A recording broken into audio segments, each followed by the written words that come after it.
मुख्यमंत्री एकनाथ शिंदे सध्या पुण्यातल्या दौऱ्यावर आहेत आणि खडकवासला परिसरामध्ये ते सध्या धरणाच्या क्षेत्रामध्ये पाहणी करता आहेत। आपण पाहतो त्याचीच ही दृश्य।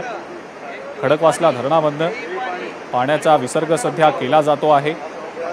याच धरणातनं पाणी सोडलं गेल्यानंतर पुण्यातल्या सिंहगड रोड परिसरातल्या अनेक भागांमध्ये मोठ्या प्रमाणावर पाणी शिरलेलं होतं। पूरस्थिती निर्माण झालेली होती। अनेक सोसायट्यांमध्ये घरांमध्ये पाणी शिरलेलं होतं। 5, 6, 7 फुटांपर्यंत हे पाणी त्या घरांमध्ये शिरलं होतं। पुणेकरांचं मोठं नुकसान झालं होतं। अनेकांचं स्थलांतर करण्याची वेळ स्थानिक प्रशासनावर आलेली होती आणि यात सगळ्या पूरस्थितीची पाहणी करण्यासाठी म्हणून आज खास करून मुख्यमंत्री एकनाथ शिंदे यांचा हा पुणे दौरा आहे। मंदार गुंजारी आपले प्रतिनिधी आपल्या सोबत आहेत सध्या, त्यांच्याकडनं या संदर्भातली माहिती आपण जाणून घेऊया। मंदार, मुख्यमंत्र्यांचा पुणे दौरा सध्या सुरू आहे। खडकवासल्यात ते सध्या पाहणीसाठी आलेले आहेत, काय नेमकी अपडेट? खडकवासल्याच्या भिंतीवरती मुख्यमंत्री पाहणी करताना आपण या दृश्यांमध्ये पाहतो आहोत। खरं तर पहिलीच वेळ असावी एखाद्या मुख्यमंत्र्यांनी खडकवासला धरणाच्या अशा पद्धतीनं पाहणी करण्याची। थेट खडकवासला धरणातून जिथून पाण्याचा विसर्ग केला जातो तिथे मुख्यमंत्री पोहोचलेले आहेत आणि नक्की या ठिकाणी काय परिस्थिती आहे हे जाणून घेण्याचा प्रयत्न करतायत। कारण आपण पाहिलं की काही दिवसांपूर्वी पुण्यातील सखल भागांमध्ये जो पूर आलेला होता तर तो या धरणातून सोडण्यात येणाऱ्या पाण्याच्या नियोजनाच्या अभावी सोडण्यात आलेला होता। पूर आलेला होता असा आरोप करण्यात आला आणि त्या पार्श्वभूमीवरती एकनाथ शिंदे हे या धरणाची पाहणी करतायत।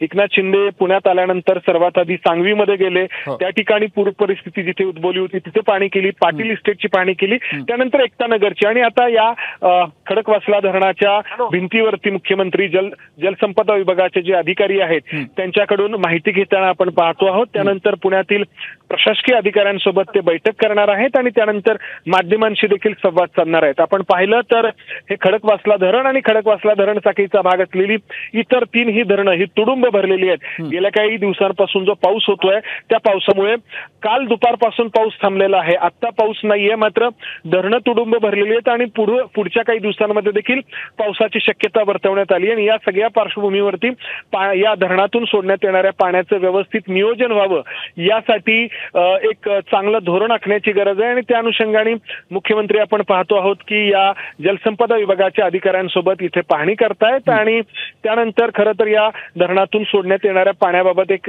व्यवस्थित धोरण ठरवण्याची गरज आहे। नेमक्या प्रमाणामध्ये पाणी सोडण्याची गरज आहे जेणेकरून सखल भागामध्ये पाणी साठणार नाहीये। आपण पाहतो आहोत खडकवासला धरणाच्या या भिंतीवरती एकनाथ शिंदे यांना।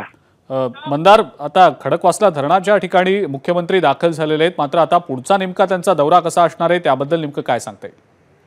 या खडकवासला धरणाच्या भिंतीवरती मुख्यमंत्री पाहणी करतायत, जलसंपदा विभागाच्या अधिकाऱ्यांसोबत चर्चा करतायत आणि इथून मुख्यमंत्री पुण्यातील सर्किट हाऊसला जाणार आहेत। तिथे प्रशासकीय अधिकाऱ्यांसोबत एका बैठकीचं आयोजन करण्यात आलंय। या बैठकीमध्ये पुणे शहर, पिंपरी चिंचवड शहर आणि इतर जिल्ह्यातील ज्या भागांमध्ये पूर स्थिती ओढवते तिथल्या संबंधित अधिकाऱ्यांना या बैठकीला पाचारण करण्यात आलंय आणि या बैठकीमध्ये सातत्याने ज्या ठिकाणी पूर येतात किंवा पाणी शिरतं सखल भागांमध्ये तिथे काय उपाययोजना करता येतील, काय त्या ठिकाणी बदल करता येतील यासाठी या बैठकीमध्ये चर्चा होणार आहे। त्या दृष्टीने काही धोरण आखण्याचा त्या बैठकीमध्ये प्रयत्न होणार आहे। ठीक आहे मंदार, धन्यवाद। सविस्तर माहिती आपण दिली त्याबद्दल। तुमच्याकडनं अपडेट्स घेतच राहू।